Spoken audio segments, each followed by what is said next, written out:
Ja'alna hudatan, dan jadikanlah kami orang yang mendapatkan petunjuk, wa muhtadin, dan orang-orang yang memberikan petunjuk. Ada pelajaran hadirin di dalam kalimat yang diajarkan pada Rasulullah di dalam doa tadi. Yang pertama, bahwa Allah kemudian menyampaikan lewat doa yang kita baca bahwa sesungguhnya iman itu oleh Rasulullah dikatakan sebagai sebuah hiasan. Namanya hiasan hadirin, tentu tidak saja membahagiakan bagi siapapun yang memiliki, tapi hiasan itu pasti akan membuat bahagia dan senang dan bisa dinikmati oleh orang-orang yang melihatnya. Dan itulah sesungguhnya yang kemudian diinginkan oleh Allah Subhanahu wa taala, yang dimintakan pada Rasulullah kepada kita, bahwa mestinya orang-orang yang beriman itu dengan keimanannya itu kemudian membuat dia bersinar, dia bercahaya dari sisi keimanan, dan cahayanya itu, hiasan itu membangkitkan, membuat orang itu merasa takjub. Hadirin, karenanya kemudian, bahkan kemudian di situ kalimatnya tidak berhenti. Wa ja'alna hudadan, dan jadikanlah kami orang-orang yang mendapatkan petunjuk dan bisa menunjuki. Artinya bahwa hanya dengan modal iman sesungguhnya yang menjadikan kita itu mau ditunjuki sama Allah. Orang pintar sekalipun, mohon maaf, orang punya semangat dalam belajar kita ini, tapi kalau tidak punya keimanan hadirin, maka sulit bagi kita ini mau menerima petunjuk Allah Subhanahu wa taala. Ketika kemudian di dalam hati kita ini ada marad, ada penyakit, ada sekat, maka mustahil nur Allah itu, apapun yang nanti akan diberikan oleh Allah Subhanahu wa taala dalam syariatnya, mustahil kita akan mau menerima itu sebagai petunjuk Allah Subhanahu wa taala kalau tidak memiliki iman. Jadi syarat agar kita ini mau hidup dituntun oleh syariat Allah Subhanahu wa taala itu satu, kita membersihkan hati kita dan menguatkan dengan keimanan. Dan itulah yang kemudian disampaikan oleh Rasulullah SAW, kemudian mengatakan wa muhtadin, bahkan keimanan itu tidak menjadikan dia mudah mendapatkan petunjuk dari Allah Subhanahu wa taala, tetapi juga dengan keimanan itu kita mau menunjuki orang lain kepada jalan kebenaran. Bapak Ibu hadirin kaum muslimin hafizahumullah. Bahkan kemudian Ibnu Qayyim menyampaikan hadirin, kalimat iman ini adalah salah satu di antara yang kemudian melahirkan cinta. Dan Ibnu Qayyim kemudian menjadikan kalimat cinta, karena orang yang beriman satu Pak, itu mesti cinta. Kalau cinta, dia tidak akan mudah patah semangat, dia tidak akan pernah mudah lelah dalam ikhtiarnya itu, dia tidak akan merasa letih di saat kemudian orang lain kemudian merasa kepayahan. Kenapa? Karena orang yang beriman itu memiliki cita rasa untuk menikmati dalam ketaatan. Karena itu kemudian Ibnu Qayyim menyampaikan hadirin, orang yang beriman itu adalah orang-orang yang mampu meramu 3 unsur besar yang kemudian harus kita miliki dan harus kita jaga dalam setiap apapun yang kita lakukan. Sifat khauf, rasa khauf. Jadi kalau kita lagi sholat, apapun ibadahnya harus memiliki rasa ini, khauf, takut. Takut apa? Takut kalau Allah tidak menerimanya. Cobalah kalau misalnya panjenengan yang punya usaha, dan usaha itu kemudian akan diberikan kepada orang lain, akan dikirimkan. Adakah kemudian sikap sembarangan di dalam mengirimkan barang itu? Mustahil, karena khawatir barang yang kita kerjakan sekian lama yang sudah kita tunggu, kita kirimkan kemudian ditolak. Maka orang-orang yang beriman itu ketika melaksanakan ibadah kepada Allah Subhanahu wa taala, yang ada di dalam hatinya itu adalah bagaimana kita membangun rasa takut kalau amal yang sedang kita lakukan ternyata Allah tidak memandangnya, Allah tidak melihat. Dan itu PR saya bagi kita.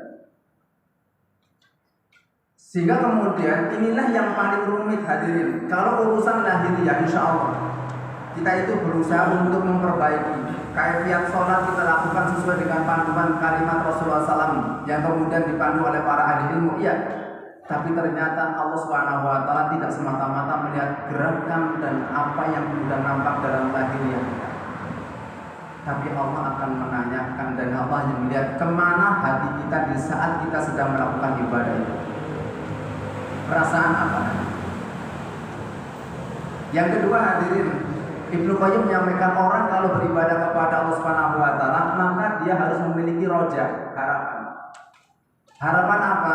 Kalau tadi ketakutannya adalah kalau kemudian Allah tidak menerimanya, kalaupun kita istighfar ternyata tobat kita tidak akan dikabulkan oleh Allah Subhanahu Wa Taala. Kalau kita memohon kepada Allah kemudian kita takut kalau Allah tidak mengabulkannya, maka orang-orang yang beriman juga harus menguatkan di dalam hatinya saat melakukan ibadah adalah dia memiliki roja, harapan besar Allah menerima dan memberikan rahmat dari setiap apa yang kita lakukan. Dan apakah cukup itu? Tidak, Bapak Ibu. Tidak cukup dengan kalimat khauf, kita takut. Tidak cukup dengan kalimat roja karena kemudian membuat kita punya harapan besar, karena kita akan mendapatkan balasan yang tidak akan pernah bisa dihitung. Ajrul ghairu mamnun, balasan yang disampaikan oleh Allah itu tidak ada batasnya.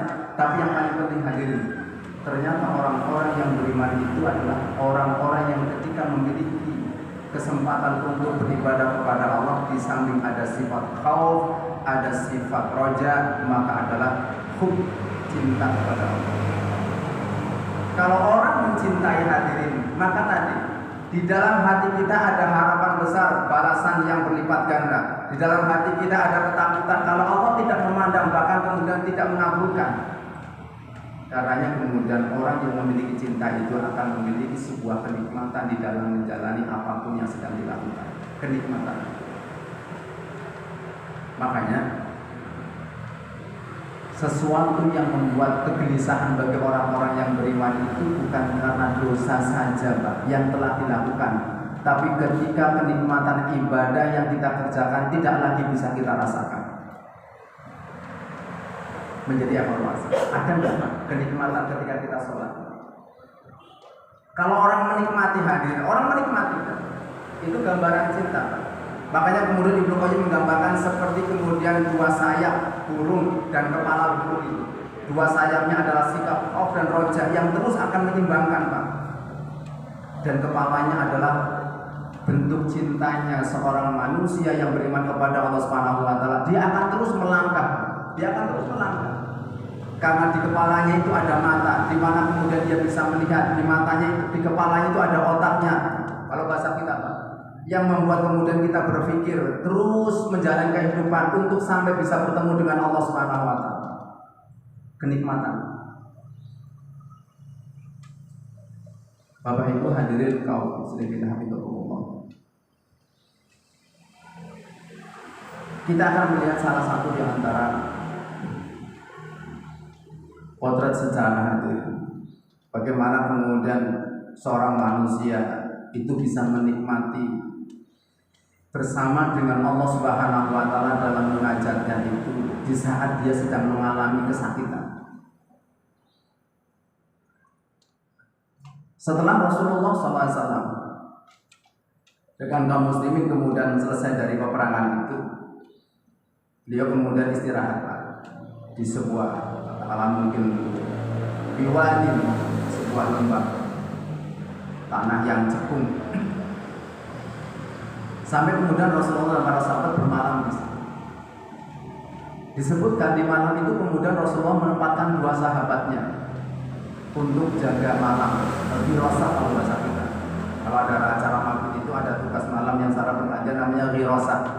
Jadi tugas yang bergantian untuk menjaga malam. Di malam itulah kemudian Rasulullah menempatkan dua sahabatnya mulia, yaitu apa? Salman Al-Farisi dan Abbad bin Bishr. Abbad bin Bishr. Maka kemudian mereka berdua menempatkan pada posisi mengawasi melihat keadaan lingkungan, bagaimana keadaannya aman atau tidak. Waktu yang lama tentu untuk kemudian berjaga sampai kemudian saatnya kemudian Rasulullah dan para sahabat harus bangun bisa sholat. Waktunya lama. Di saat itulah kemudian Abbad bin Bishr kemudian meminta kepada Salman Al-Farisi dan bahkan mempersilahkan kepada Salman untuk istirahat terlebih dahulu. Silakan kamu istirahat. Nanti salah bergantian, nanti aku bangunkan. Jika kamu yang berjaga, aku juga istirahat. Hadirin kaum muslimin hafizahumullah, maka dimanfaatkan oleh Salman untuk tidur dan Abbad ternyata dalam posisi sendirian. Apa yang dilakukan? Dia ingin bersama dengan Allah Subhanahu wa taala. Dia manfaatkan waktu ketika dia harus menjaga keadaan para sahabat termasuk Rasulullah di dalamnya itu agar tidak terjadi sesuatu yang membahayakan. Dia gunakan untuk kemudian bersama dengan Allah dengan sholat malam. Di saat sedang dia sholat itulah kemudian ternyata ada musuh yang mengintai. Ada musuh yang mengintai. Dan ini dijadikan sebagai kesempatan bagi musuh untuk kemudian masuk dalam pertahanan tadi.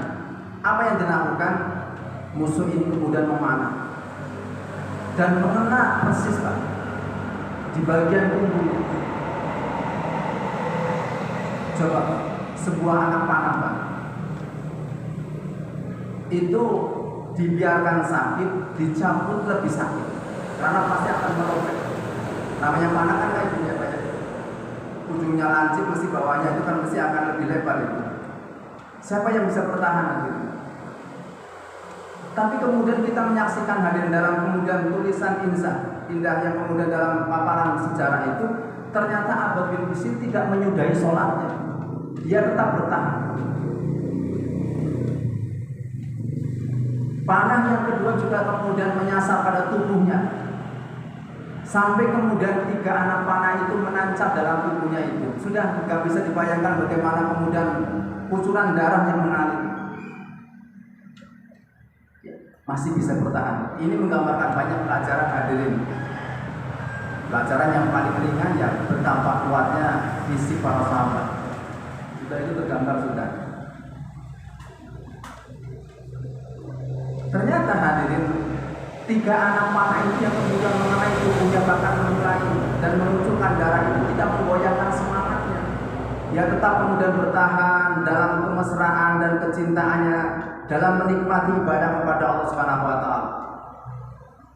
Hadirin, tapi karena kemudian ada pertimbangan yang lebih besar, yaitu tidak sekedar menikmati bersama dengan Allah Subhanahu wa taala, tapi adalah keselamatan Rasulullah SAW dan para sahabatnya.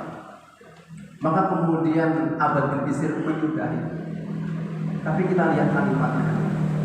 Kalimat yang disampaikan oleh Abbad bin Bishr ketika dia harus menyudahi dalam munajatnya kepada Allah Subhanahu wa taala, dia mengatakan, sesungguhnya aku tidak suka ketika ayat-ayat Al-Qur'an yang sedang aku baca aku selesaikan. Artinya apa hadirin? Abbad bin Bishr itu sangat menikmati apa yang sedang dilakukannya bersama dengan Allah Subhanahu wa taala dalam sholatnya ketika dia membaca ayat-ayat Allah, dibandingkan kemudian rasa sakit bahkan kemudian pedihnya tubuh yang kemudian tertancap sebuah panah. Itu kenikmatan. Itulah yang menggambarkan betapa para sahabat itu kemudian memiliki kualitas. Ya memang tidak ada cara lain hadirin kecuali Allah Subhanahu wa taala membantu dan menguatkan para sahabat itu dan orang-orang yang beriman. Kenapa mereka bisa melakukan itu semuanya? Iya, karena mereka memiliki sesuatu yang tidak diberikan oleh Allah kepada kita. Boleh jadi apa? Allah hadirkan makhluk yang mulia di sisinya untuk membantu orang-orang yang beriman. Siapakah mereka? Para malaikat.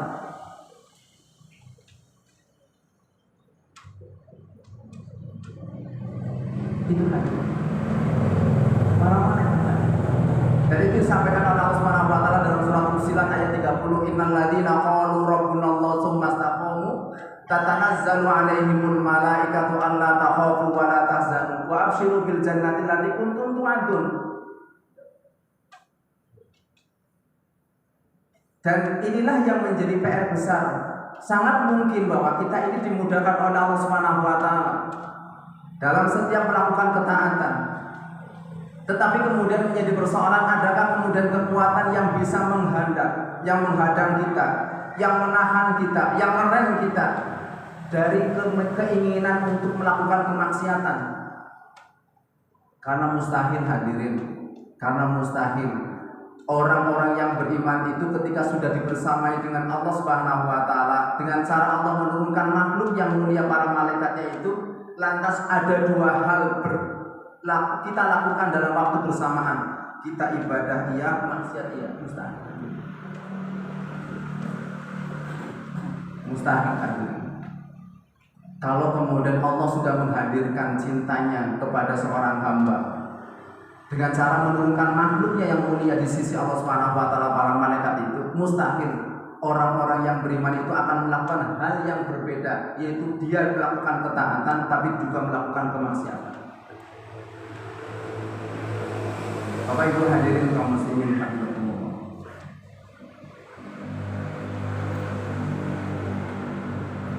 Hal yang lain yang kemudian kita ketahui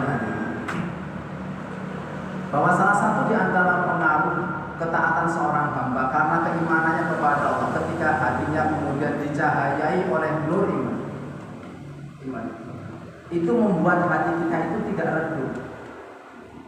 Jadi sesungguhnya ketaatan seorang manusia yang beriman dalam ibadahnya kepada Allah, dalam ketaatannya, keistiqomahannya itu sesungguhnya semakin menerangi jiwa. Kalau jiwanya terang, dia tidak berpikir simpel seperti kita. Namanya orang sakit, wajar kan kalau kemudian menyudahi. Apa tidak cukup beralasan, Pak? Bagi Abad bin Bisir ketika kemudian satu tombak saja, satu anak saja mengenang tubuhnya, kemudian dia menyudahi suruh sholat. Wajar apa enggak? Wajar. Itu karena apa? Pola pikirnya pola pikir kita.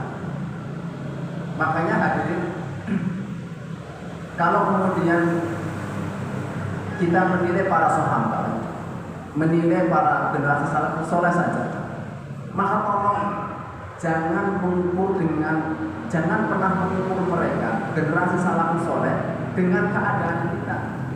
Tidak akan pernah nyampe, Pak. Tidak akan pernah nyampe. Kalau kita mengukur para sahabat itu, lantas kemudian ukurannya hanya karena usia kita, pendidikan kita, udahlah Pak, pendidikan apapun sampai S3 sekalipun, bahkan profesor sekalipun itu tidak akan pernah cukup, Pak. Bahkan kemudian kalau sekarang ada teknologi, orang bisa mengukur tingkat kecerdasan, itu akan jebol, Pak, kalau harus kemudian menilai dan mengukur kualitas EQ-nya para sahabat. Jebol itu alat sekarang. Kenapa? Karena itu bukan alat yang kemudian dibuat oleh konsep ilmunya syariat Islam, tapi dibuat oleh konsep Yahudi. Mohon maaf, jebol Pak itu. Gak bisa diukur Pak kecerdasannya itu. Jadi kalau sekarang kemudian maaf, itu ada alat apa namanya itu ya, kecerdasan gitu ya. Udah, itu kan konsepnya dari mana? Kita nggak tahu apa sumbernya dari muslim, bukan. Itu bukan konsep muslim. Sehingga nggak bisa. Dan itulah yang melahirkan sesuatu yang agak rumit dalam pola kita. Kenapa? Karena ilmu kita itu tidak sejernih konsep wahyu. Ilmu kita sudah dikotori dengan konsep pemahaman yang lain. Kotor sudah. Namanya kotor tidak mungkin Pak. Apa yang kemudian hasilnya sejernih apa yang dilakukan oleh para sahabat, sebersih yang bisa mereka lakukan, sekokoh tadi.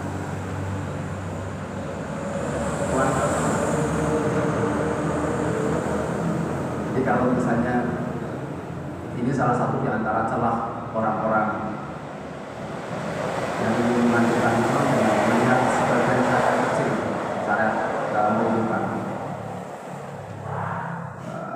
Salah satunya ingin mengajukan Islam dengan mempermalukan Rasulullah SAW, misalnya ketika menikahi Aisyah dalam usia 7 tahun. Itu sejarah. Jadi bukan usia 18 tahun, bukan. Jadi usia 7 tahun. Usia 7 tahun.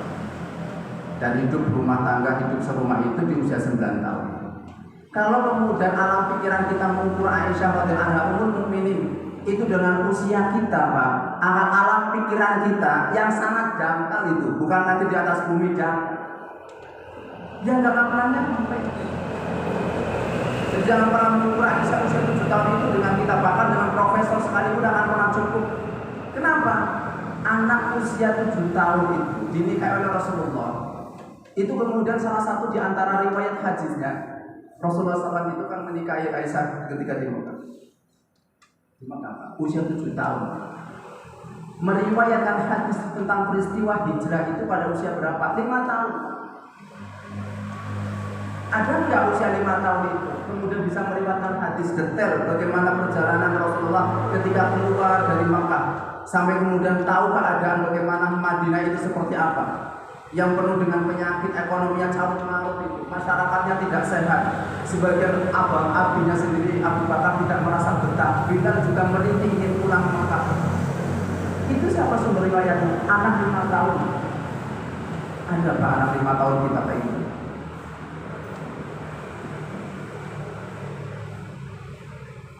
Disinilah hadirin pentingnya kemudian menanamkan tentang iman. Menanamkan tentang iman, yaitu bagaimana kita bisa merasa nikmat dan menikmati sesuatu ketika bersama dengan Allah. Dan itu pelajaran besar. Sehingga yang perlu menjadi PR besar buat kita adalah bagaimana kemudian membangun fondasi iman, bukan membangun pilarnya. Mohon maaf. Saya panjenengan ini selama ini tapi ketika kemudian kita merasa terpesona, dia tentu bersyukur, tetap harus kita syukuri. Saat melihat anak-anak kita itu sudah mau rajin sholat, siapa yang senang?